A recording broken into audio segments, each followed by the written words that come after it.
habit orang Indonesia itu suka berteman sebenarnya.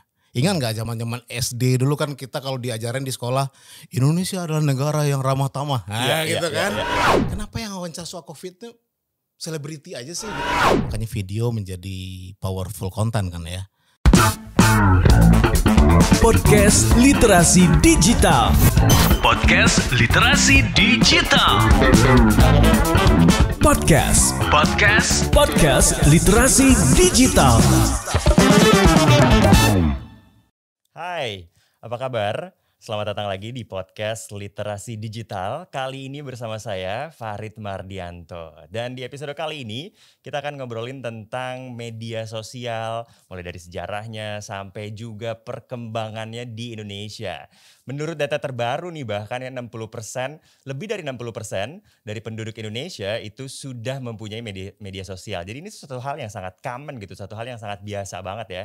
Dan 99% dari orang yang punya akun media sosial itu mengaksesnya melalui ponsel ya. Nah tentunya saya nggak sendirian, kali ini saya akan ngobrol barengan sama satu orang sosok nih yang kayaknya jadi epicenter gitu ya di perkembangan teknologi digital dan juga media sosial di Indonesia, yaitu Mas Budi Putra. Apa kabar Mas Budi? Kabar baik Mas Farid. Sehat-sehat ya? Alhamdulillah. Oke, Mas Budi, sebelum kita mulai ngobrol nih, kita kayaknya sudah menjaga jarak nih ya, protokol kesehatan kita sudah jauh banget nih, makanya kita kayaknya ngobrol kayak mau berantem gitu ya. Kayak jauh banget. Jadi kayaknya lebih baik kita buka maskernya ya, supaya untuk kepentingan audio juga, oke? Oke, kita buka dulu.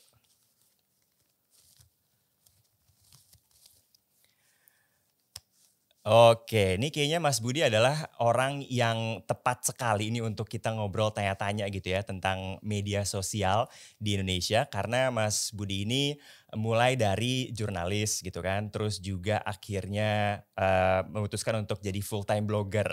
Menulis banyak sekali tentang teknologi digital gitu ya, sampai akhirnya sekarang punya perusahaan sendiri, Equator Media, betul Mas Budi ya? Selamat.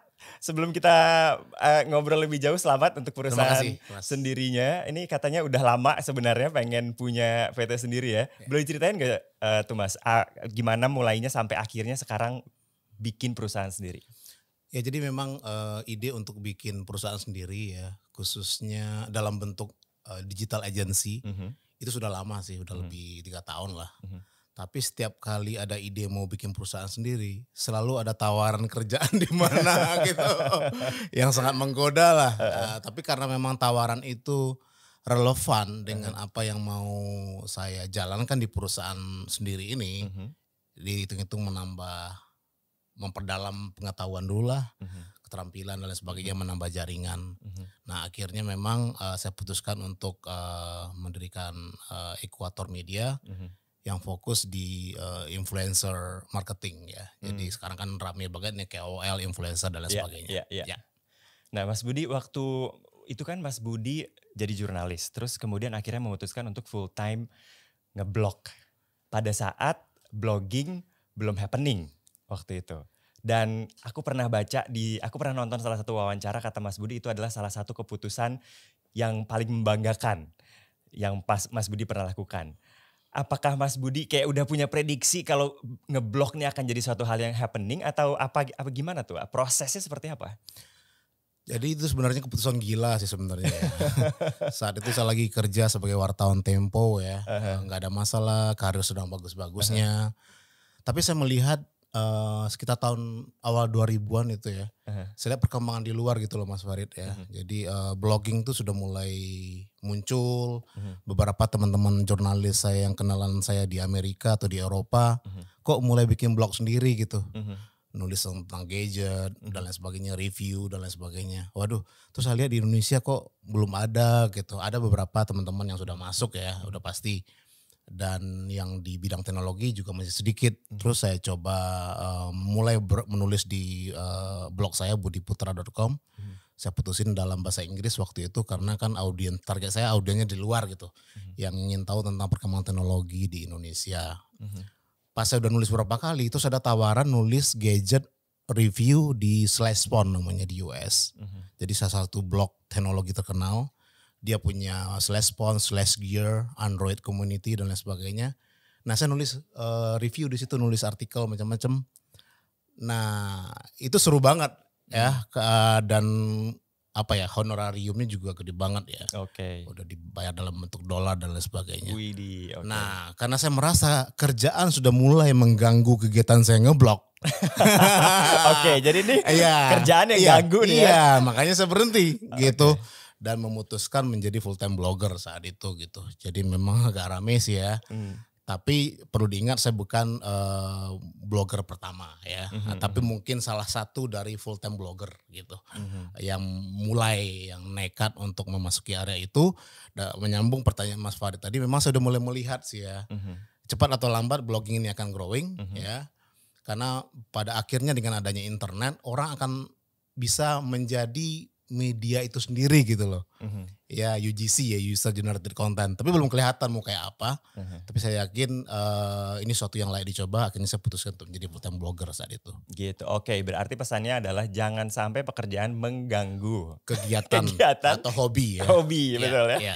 Oke, itu mindset yang harus diubah ya. Oke, sekarang kita ngomongin masalah media sosial nih. Perkembangan media sosial di Indonesia. Facebook, YouTube, Twitter, pokoknya macam banyak lah jenisnya gitu ya. Kalau Mas Budi sendiri ngeliatnya seperti apa nih perkembangannya di Indonesia nih? Jadi memang dari blogging yang merupakan bentuk awal dari media sosial, muncul microblogging ya. Seperti Twitter khususnya. Dan kemudian di Facebook kita juga bisa naruh status update yang pendek-pendek. Tapi sudah mulai tulisan panjang juga. Dan lalu muncul Instagram, YouTube terutama dalam bentuk vlog, dalam bentuk video. Nah ini menunjukkan bahwa memang konten itu sangat penting Mas ya. Platformnya bisa di mana aja. Ya saya selalu yakin kuasailah konten. Karena apapun bentuk platformnya ke depan, mereka semua platform ini pasti akan butuh konten. Ya, nah makanya kenapa? Karena Indonesia tuh sejak awal 2 tahun 3 tahun terakhir lah ya sudah menjadi pengguna Facebook terbesar kedua, ketiga dan lain sebagainya di dunia gitu ya. Betul. Tapi kan kita masih konsumen gitu, mengkonsumsi, belum banyak menciptakan konten. Nah, hal yang membahagiakan yang saya lihat adalah banyak banget sekarang orang Indonesia yang sudah bikin konten baik di YouTube maupun di Twitter maupun di Facebook. Nah, kita jangan mengkonsumsi aja tapi harus lebih banyak menciptakan konten dan sudah kelihatan sekarang ya bahwa konten-konten kreator dari Indonesia sudah mulai growing, sudah mulai bervariasi vertikal atau kategori yang mereka bikin dan ini perlu dilanjutkan. Nah, namun demikian kualitas harus tetap menjadi pertaruhan ya. Karena ke depan kalau sekedar asal sensasi, kontroversi, ada traffic tinggi aja, itu akan membawa media sosial di Indonesia tidak akan kemana-mana. Jadi kualitas itu harus sesuatu yang kita perhatikan terus. Oke, tapi kalau misalnya kita ngelihat balik nih ya ke beberapa tahun yang lalu gitu, ketika awal mula media sosial itu ada gitu, masuk juga ke Indonesia. Apa sih menurut Mas Budi yang akhirnya membuat masyarakat Indonesia nih begitu adaptif gitu terhadap media sosial? Begitu fasih gitu kayaknya, kalau ada media sosial baru tuh kayak langsung dipakai gitu. Nah karena ini kali ya, habit orang Indonesia itu suka berteman sebenarnya. Ingat nggak zaman-zaman SD dulu kan kita kalau diajarin di sekolah Indonesia adalah negara yang ramah tamah, kan? Yang selalu tuh yang diajarin tuh. Dan jangan-jangan ini merupakan salah satu manifestasi dari mungkin mitos kali ya. Tapi terbukti karena memang kita negara berpulau-pulau ya, negara kepulauan, susah banget untuk berkomunikasi ya. Nah ketika ada media sosial kita seperti menemukan momentum ya. Ini kok tinggal 1 klik aja kita bisa berkomunikasi. Nah ada juga penyebabnya seperti di Jakarta ada macet dan lain sebagainya. Akhirnya ada media sosial orang ngabarin wah ini macet dan lain sebagainya. Itu yang memperkuat bahwa momentum media sosial ini sesuatu yang memang dibutuhkan oleh Indonesia. Oke, dan bener gak sih dulu tuh media sosial dianggap sebagai media baru yang akhirnya bisa membebaskan masyarakat dari media konvensional? Ya itu memang konsekuensi logis ya. Karena memang media konvensional mungkin agak telat mengadaptasi masuk ke digital, ke mobile. Sehingga lajunya tuh dikalahkan oleh user generated content, di mana setiap individu bisa menjadi jurnalis sendiri, Betul. bisa menjadi media itu sendiri, dan jumlahnya sangat banyak, ya. Nah itu yang membuat media tradisional di kita agak struggling ya untuk mempertahankan bisnis dan lain sebagainya, ya. Oke, ini semakin seru sebenarnya obrolan kita, tapi kita harus break dulu. Jangan kemana-mana, tetap di podcast Literasi Digital, abis ini kita balik lagi. Anda masih mendengarkan podcast Literasi Digital. Balik lagi di podcast Literasi Digital barengan sama saya Farid, dan kita ngobrol-ngobrol lagi lanjut barengan sama Mas Budi. Mas Budi, sekarang nih kalau kita ngelihat data dari Hootsuite gitu ya, 5 besar platform media sosial di Indonesia itu masih dipegang sama YouTube, WhatsApp, Instagram, Facebook, Twitter. Nah, gimana Mas Budi melihat kecenderungan ini nih? YouTube memang akan menjadi nomor 1 ya, karena memang audiovisual. Jadi memang orang Indonesia itu mau lebih suka, saya nggak tahu di negara lain ya, tapi mungkin kurang lebih sama, lebih gampang mencerna yang visual kan ya. Jadi ini juga tak lepas dari strategi pembangunan Indonesia sejak awal ya, sejak awal Orde Baru berdiri. Yang pertama tuh dibikin adalah satelit Palapa, TV dulu dibikin, ada TV umum zaman dulu ya kan. Pokoknya TV itu berkembang lebih cepat misalnya daripada perpustakaan, right? Nah jadi tradisi seperti itulah yang membuat pada akhirnya orang Indonesia tuh lebih senang nonton ya. Nah ketika YouTube muncul, ini kayaknya keren gitu.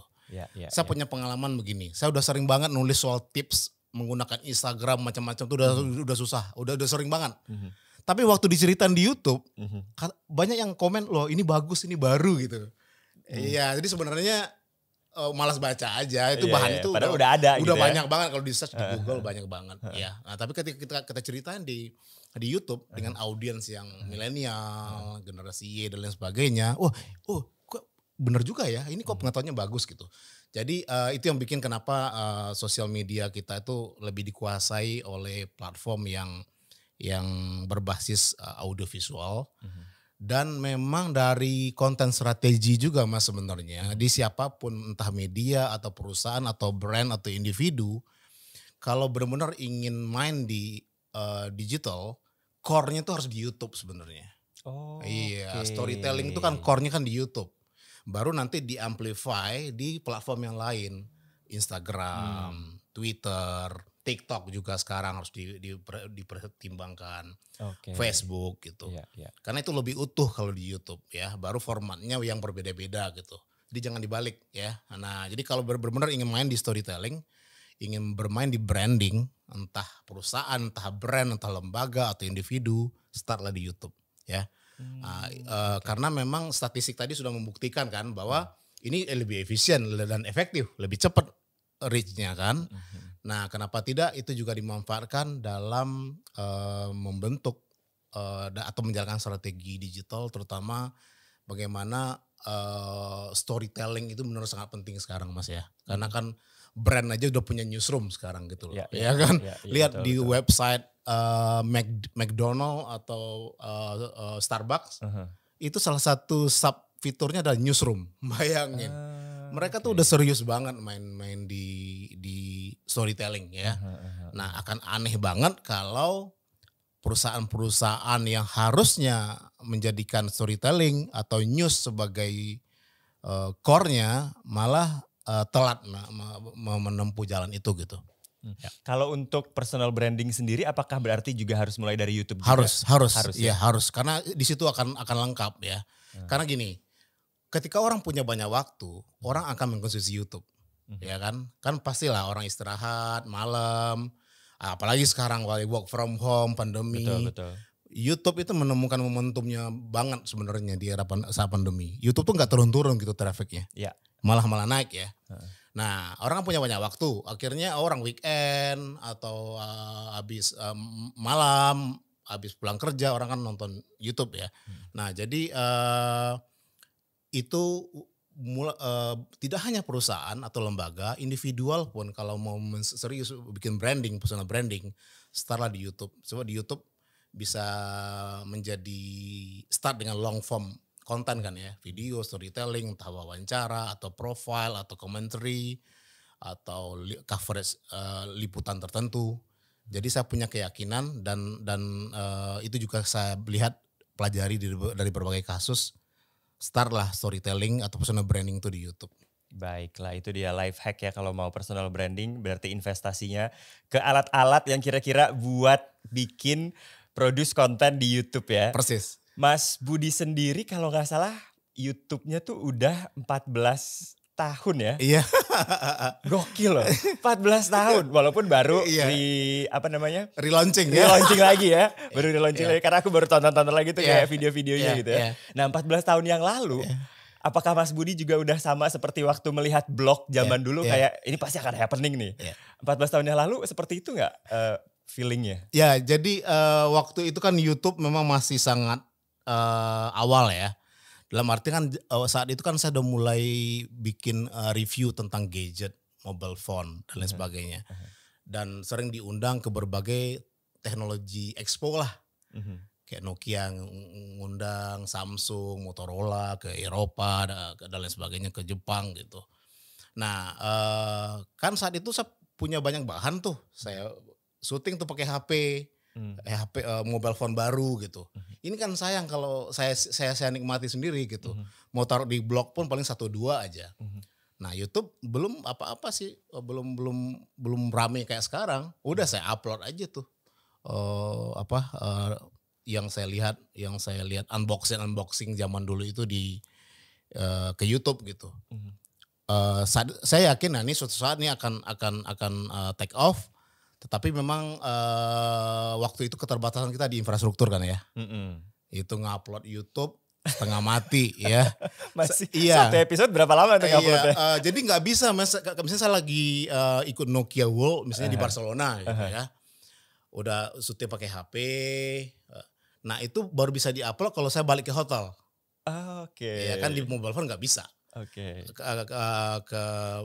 Pas balik ke hotel, nah di hotel itu tahun-tahun itu WiFi pun juga belum ada, tapi sudah ada apa istilahnya internet high speed yang ada kabelnya di kamar. Ya di kamar ya, di kamar kan. Nah, jadi kita login atau lumayan. Nah, tapi juga susah kadang-kadang. Terus saya akalin juga kalau pas balik ke Indonesia transit di Dubai misalnya, atau internetnya udah mulai bagus, upload lagi. Upload di situ. Jadi ngupload itu juga susahnya bukan main. Mungkin ya berapa mega aja tuh lama banget ya. Nah ya saat zaman itu ya kita belum ngerti hashtag YouTube keywordnya kayak apa. Upload dulu aja kan. Resolusinya juga asal-asalan gitu. Jadi nah cuma memang saya melihat ini akan sangat besar gitu. YouTube akan sangat besar dan kelihatan sekarang ya senang aja pada akhirnya saya coba aktifin lagi. Karena waktu itu akhir 2020 tempo hari saya kok mulai tergugah harus saya bikin YouTube lagi lah. Kenapa? Ini ada alasannya. Saya lihat ada beberapa wawancara soal COVID. Ya. Kenapa yang wawancara soal COVID itu selebriti aja sih gitu. Sehingga pertanyaan-pertanyaannya menurut saya sih biasa aja gitu. Kenapa nggak ada yang profesional? Nah ternyata yang profesional juga gak banyak punya YouTube. Udah deh saya mulai deh. Cuma pertanyaan saya adalah apakah saya bikin channel baru atau ngelanjutin yang lama? Ya. Setelah saya terima yang lama aja deh. Paling tidak orang tahu ada jejak langkah saya gitu. Udah 14 tahun. 14 tahun. Ya banyak yang YouTuber sekarang mungkin masih SD gitu ya. Saya sudah mulai upload di YouTube gitu ya. Udah saya re-upload, relaunching ya, rebranding. Dengan lebih fokus ke podcast, wawancara, dan tutorial yang fokus di ya tips tentang sosial media lah. Pokoknya saya mulai lagi aja dan mudah-mudahan ada manfaatnya. Ya.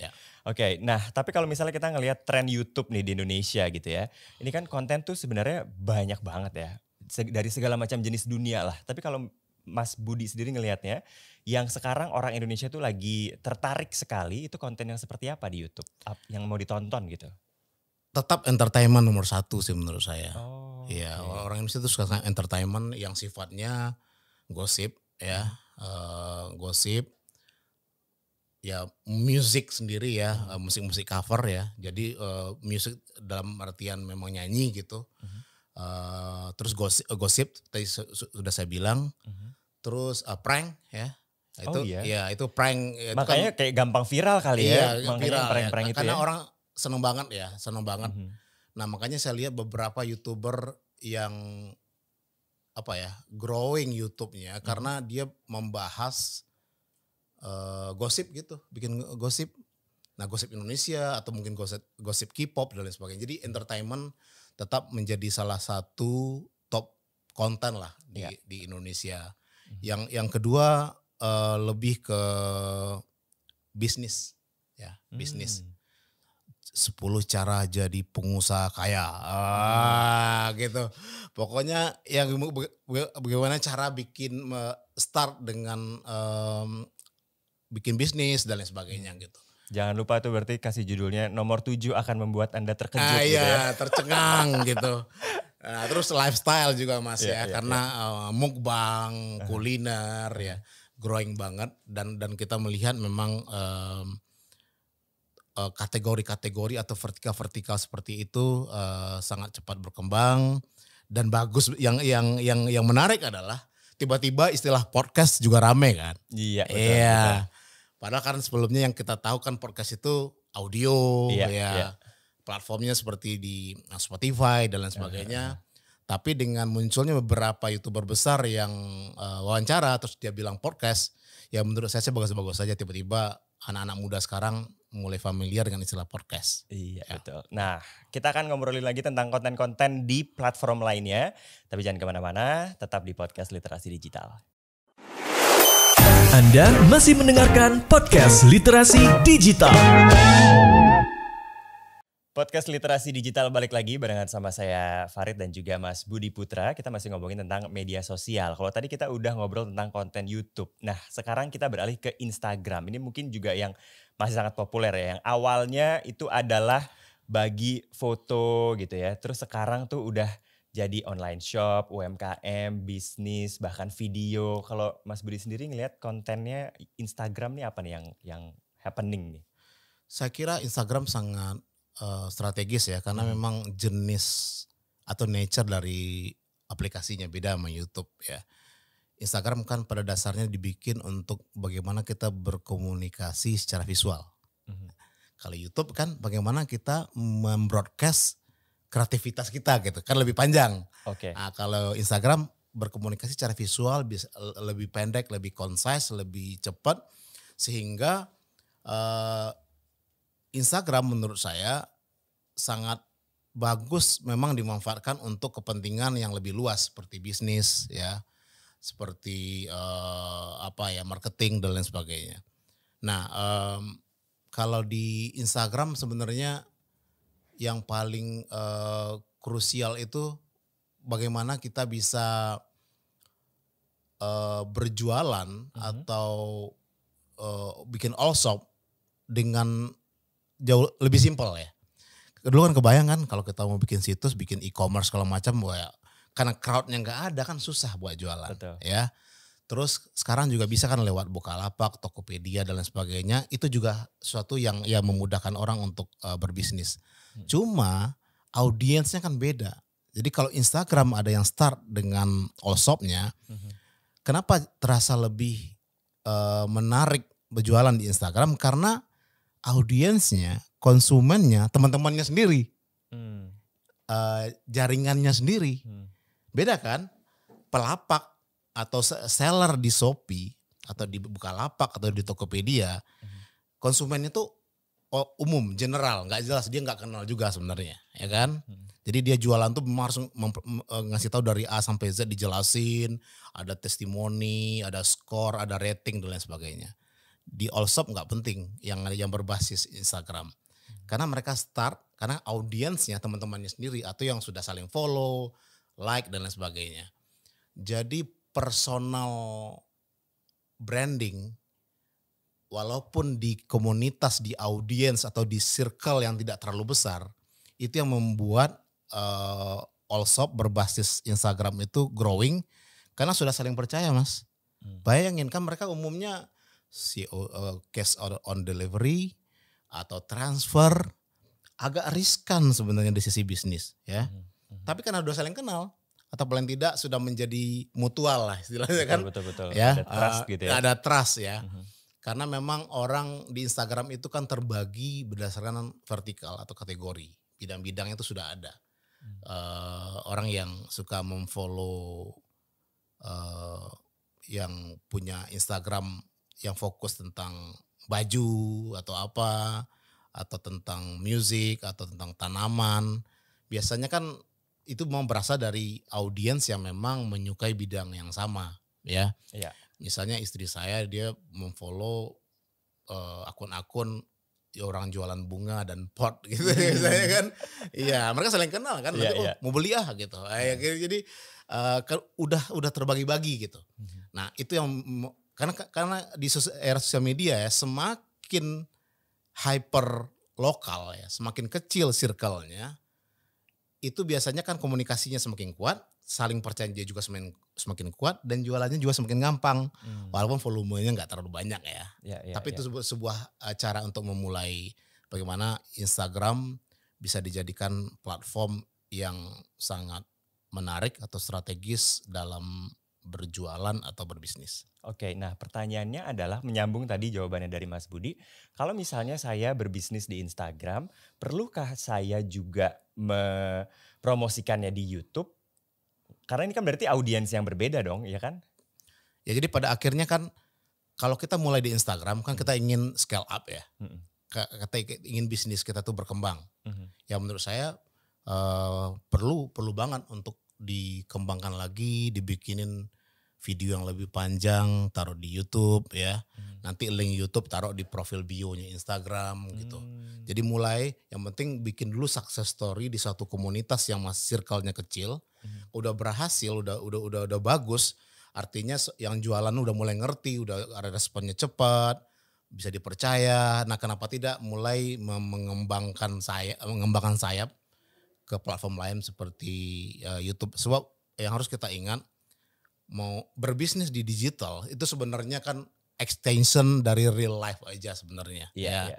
Jadi hanya nambah platform aja. Yang penting kalau orang jualannya benar, orangnya jujur, manajemennya bagus, ya dia akan sukses. Ya.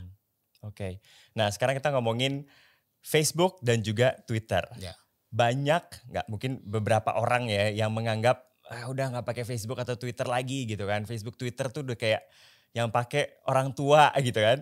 Kalau Mas Budi ngeliatnya gimana? Bener gak sih Facebook, Twitter tuh yang pakai yang udah lebih senior gitu atau yang udah tua gitu karena ketinggalan apa gimana?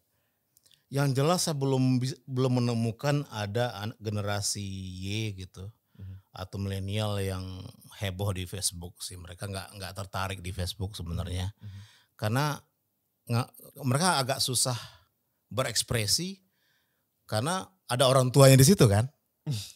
Ada pamannya, tantenya di situ gitu. Ada tetangganya di situ. Jadi mereka merasa itu bukan suatu tempat mereka bisa ngomong ya terserah mereka gitu. Ya jadi mereka pasti mencari tempat yang lain gitu, mencari komunitas yang lain gitu. Nah, itu yang ditampung oleh TikTok sebenarnya. Ya, anak-anak muda tuh di situ semuanya, ABG, milenial di situ ada di TikTok. Ya, jadi nah Facebook harus menelan kenyataan gitu, menerima kenyataan bahwa memang buat orang tua-tua aja di situ. Ya, mereka tidak nyaman, anak-anak muda tuh nggak nyaman di Facebook.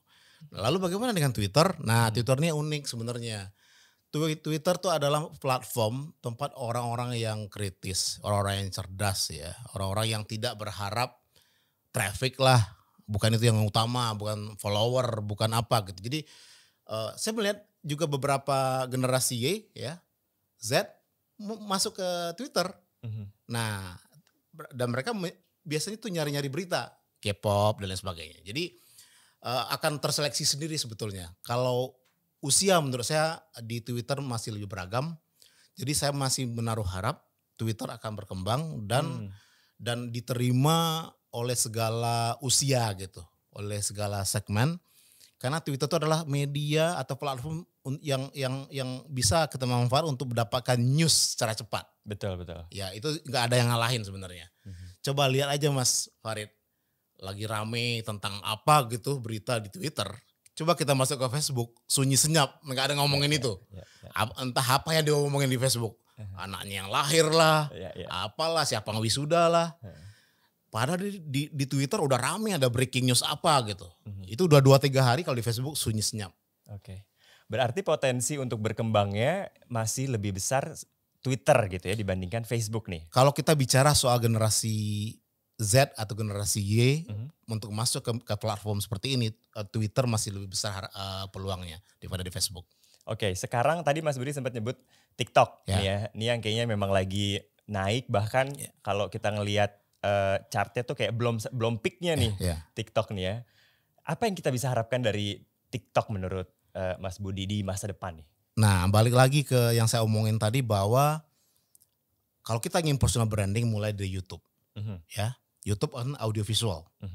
YouTube memang agak ada effort ya karena video panjang dan lain sebagainya. TikTok juga audio visual. Jadi TikTok ini adalah kayak kita menyiapkan generasi YouTuber masa depan. Ya, jadi walaupun instan, tapi anak-anak di TikTok tuh udah mulai serius ngedit videonya. Wah, transisinya ditambahin nih, filter ini ya. Wah, musiknya tambahin. Nah, menurut saya itu kayak kita sedang menyiapkan generasi yang masuk ke YouTube dalam jangka panjang. Ya, jadi saya sih senang banget melihat YouTube dan TikTok. Ini harapannya karena audio visual ya. Keunggulan TikTok dibanding YouTube untuk sementara adalah go to marketnya lebih cepat kalau TikTok mah. Ya kan? Videonya lebih pendek. Betul. Ya. Startnya bisa HP ditaruh di depan, tinggal goyang-goyang aja udah dance, lip sync, udah di jalan. Startnya nggak apa-apa seperti itu.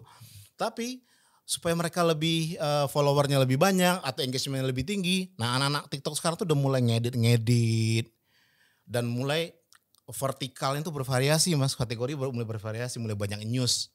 K-pop itu mulai growing sekarang kalau di TikTok menurut saya. Jadi berita-berita K-pop tuh sangat besar.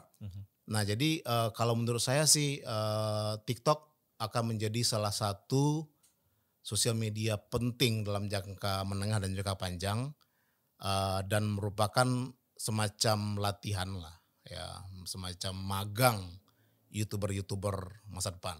Oke, tadi kita udah ngomongin tentang platform-platform media sosialnya, abis ini kita akan ngomongin tentang kontennya. Jangan kemana-mana, tetap di podcast Literasi Digital. Anda masih mendengarkan podcast Literasi Digital.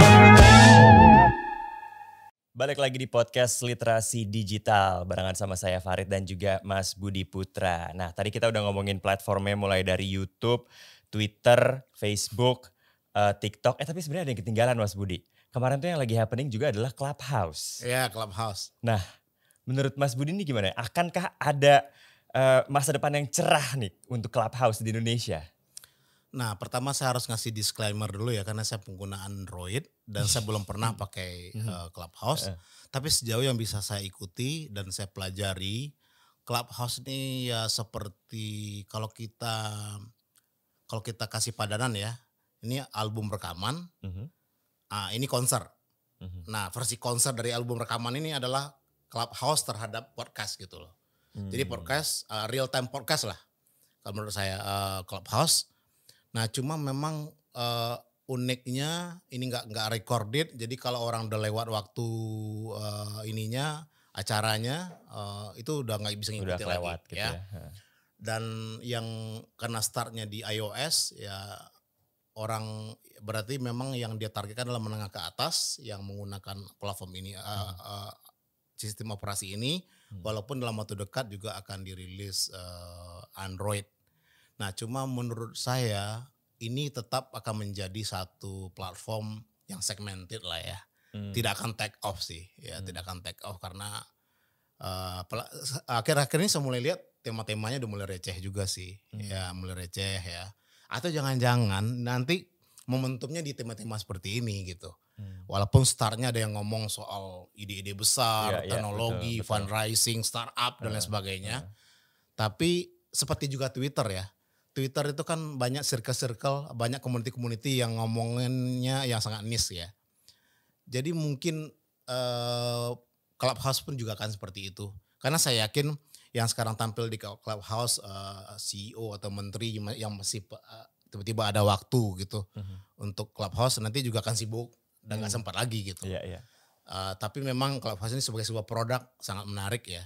Dia otentik ya, suatu yang baru ya. Suatu yang baru dalam artian sebuah produk yang tepat untuk orang berbicara ya dan dihadiri oleh orang yang mereka inginkan, walaupun itu akan menjadi apa ya? Karena terlalu banyak speakernya juga, jadi kayak rebutan-rebutan gitu ya. Rebutan Jadi panggung gitu ya. rebutan panggung. Nah mungkin itu memang karena di awal kali ya Mas ya. Nanti akan terbentuk di mana satu diskusi itu hanya ada satu speaker, yang lain audiens. Jadi jangan terlalu banyak yang expert lah supaya mereka nggak rebutan ngomong. Tapi kalau saya menilai sebagai sebuah produk, Clubhouse itu suatu produk yang menjanjikan walaupun sangat segmented. Tapi nggak tertarik untuk ganti handphone nih, untuk cobain Clubhouse. Karena banyak ternyata yang ganti handphone cuman gara-gara pengen cobain Clubhouse nih. Enggak lah ya, karena memang saya merasa sih kita tuh tidak kekurangan forum untuk berbagi sebenarnya. Sharing itu masih banyak bentuk-bentuk yang lain ya. Kalau kita ingin mendengarkan suara CEO tertentu kan ada live di IG, live di YouTube ya. Tapi menurut saya ini karena punya nature-nya sendiri-sendiri. Toh Clubhouse juga akan segera hadir di Android kan ya.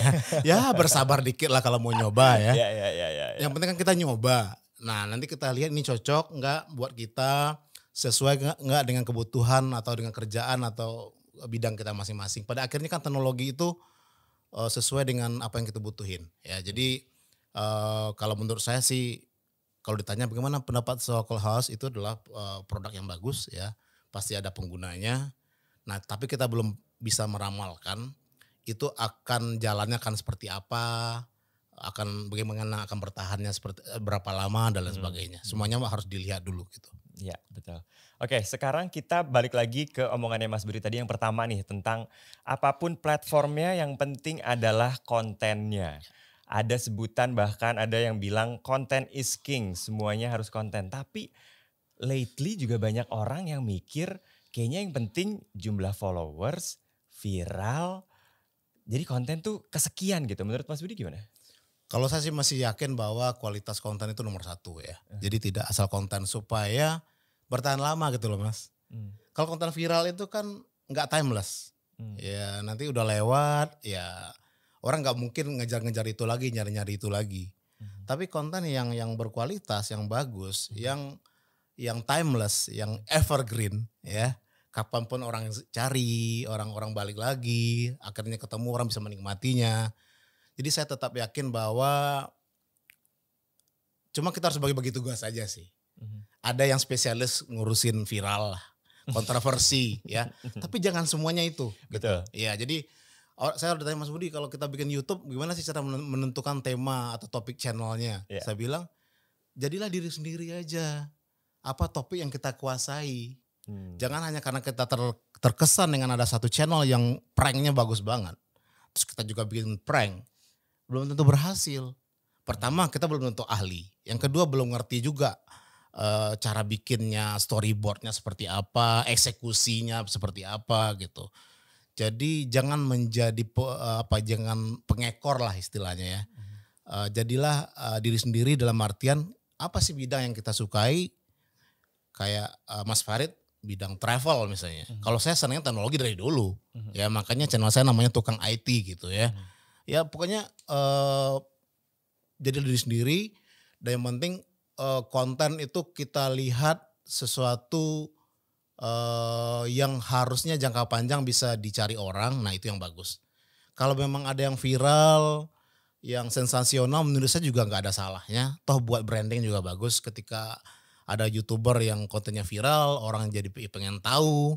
Terus kemudian setelah dia cukup terkenal, lalu dia mulai bikin konten yang berkualitas kan bisa aja. Ya jadi strategi muncul di publik di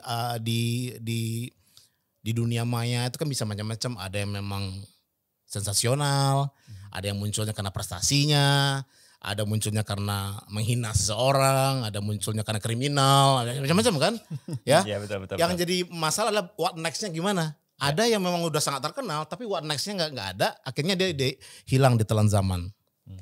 Tapi salah nggak sih Mas Budi kalau misalnya orang menjadi seorang YouTuber gitu ya, atau dia influencer gitu ya, dengan harapan atau tujuan adalah dia pengen terkenal. Oke, jadi soal terkenal itu bisa jadi salah satu motivasi ya Mas ya. Jadi memang motivasi itu kan bisa macam-macam. Begitu kita mau bikin channel di YouTube misalnya kan kita harus pasang target dulu nih. Apa yang mau kita kejar? Follower atau engagement atau monetisasinya. Ada dua itu sebenarnya. Yang monetisasinya yang penting duitnya. Ya. Ada beberapa yang saya sering jalan tuh ke berbagai kota, ada satu orang yang punya beberapa channel. Dia nggak tampil di situ, ya dia cari siapa yang berbakat nyanyi lah atau lawak komedi, ya, nah, dia ongkosin, tapi aksesnya buat dia semua. Nah, ada yang motivasi seperti itu, tapi juga ada yang ingin populer, kenapa tidak, ya? Kalau dia populer, popularitas dapat dan uang juga dapat, ya. Jadi karena memang itu motivasi yang beragam inilah yang bikin YouTube tuh rame sekarang sebenarnya. Ada berbagai macam motivasi orang. Tapi kalau saya yang ditanya ya balik ke kita masing-masing sih. Gak apa-apa sih kalau ingin populer. Dengan kita ingin populer terus motivasi kita bikin konten yang konsisten, yang bagus. Kan bagus, kan akhirnya tercapai juga objektif kita gitu. Gak masalah sih soal bagaimana yang menjadi apa aja yang menjadi motif gitu. Oke. Ya. Nah dengan sangat populernya YouTube ini, apakah berarti kalau tadi konten is king, video is king juga? Jelas karena video adalah salah satu konten yang sangat powerful sekarang ya. Karena balik lagi kepada nature dari pengguna atau netizen Indonesia itu senang sama audiovisual. Makanya video menjadi powerful konten kan ya. Kalau kita lihat konten yang berbentuk artikel, itu kan mungkin saja tentu kualitasnya juga tidak perlu diragukan. Tapi kan susah untuk mendapatkan audiens yang lebih banyak. Ya, jadi menurut saya siapapun yang senang nulis ya terus saja nulis, yang bikin video terus bikin video karena tetap kita butuh konten yang beragam.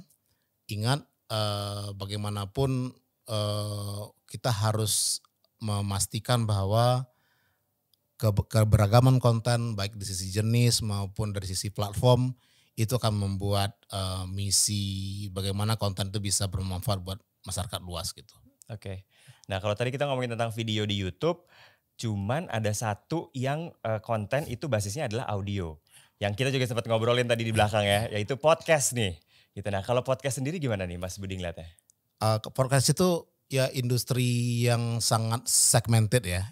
Mungkin salah satu padanannya adalah radio kali ya. Radio itu kan adalah apa ya, media suasana ya. Kita nyetir dengan radio kan, dengan radio. Bayangin beberapa tahun orang bilang radio mau mati nggak mati-mati. Nggak mati-mati juga. Ya kan?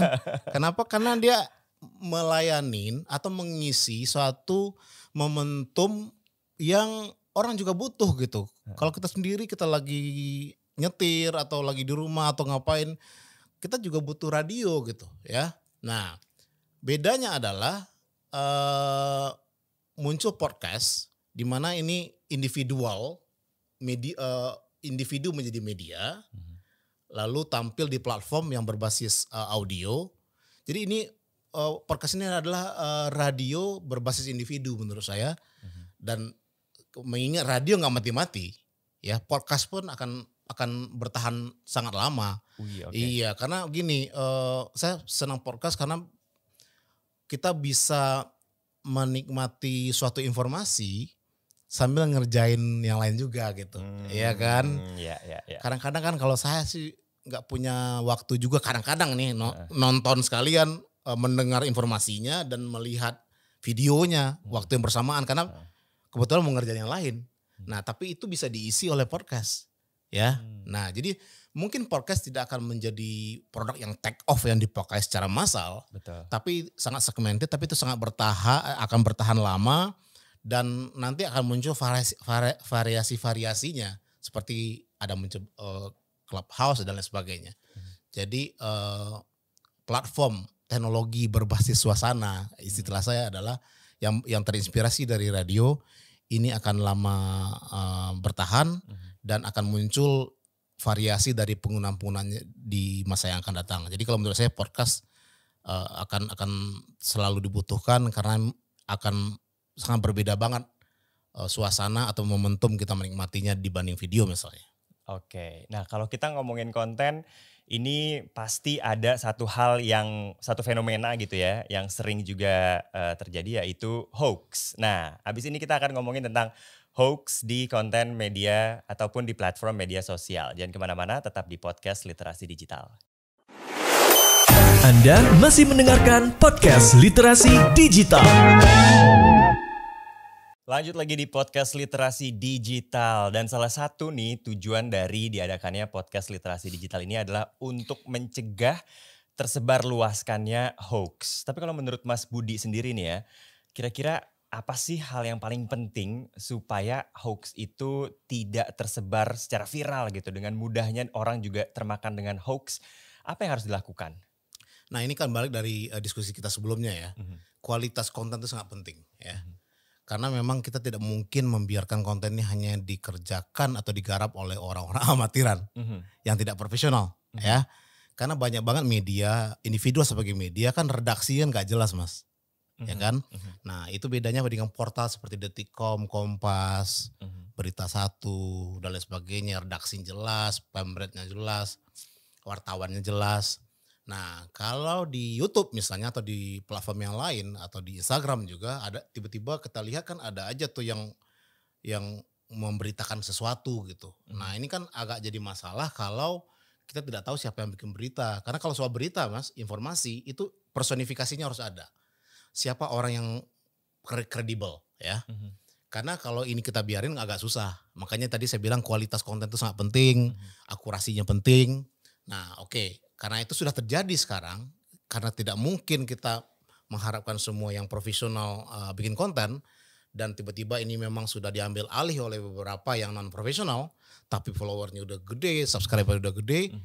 Yang paling penting adalah kita memang perlu sosialisasi kepada masyarakat luas bahwa kalau Anda baca sesuatu yang kayaknya terlalu kontroversial atau sekilas kayak nggak percaya, mending baca dulu siapa pengelolanya, alamatnya jelas nggak.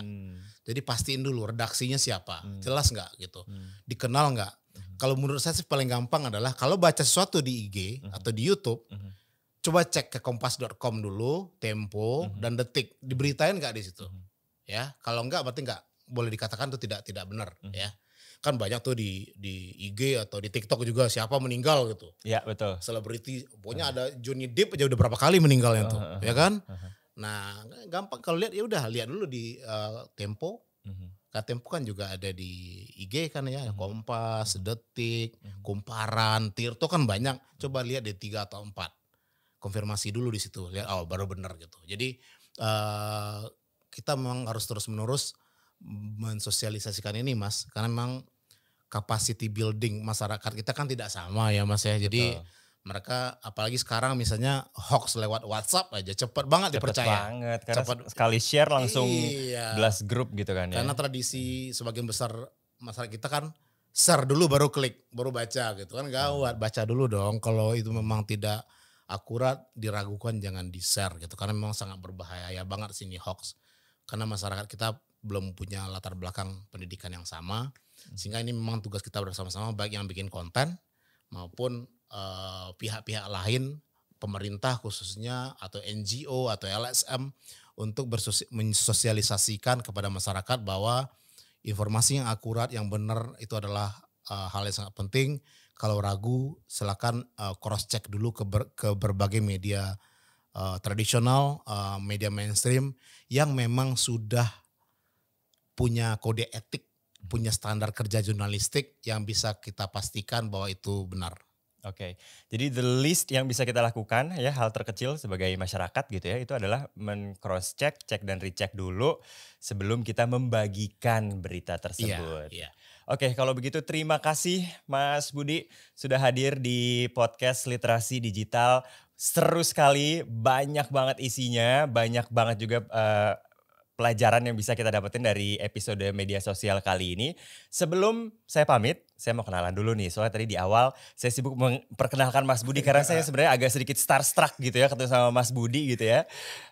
Saya Farid, saya juga punya podcast. Silahkan bisa di search Stories from Jakarta. Segala macam cerita tentang Jakarta, wisata Jakarta, kuliner Jakarta. Rekomendasinya juga bisa sekalian promosi ya.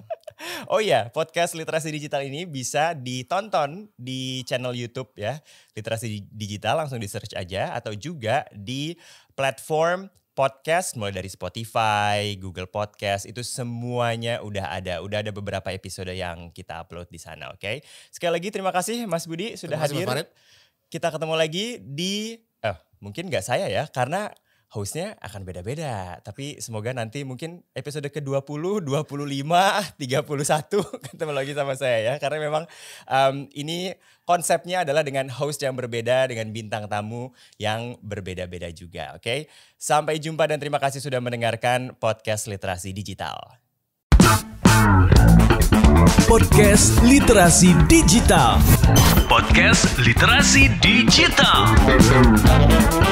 Podcast Literasi Digital.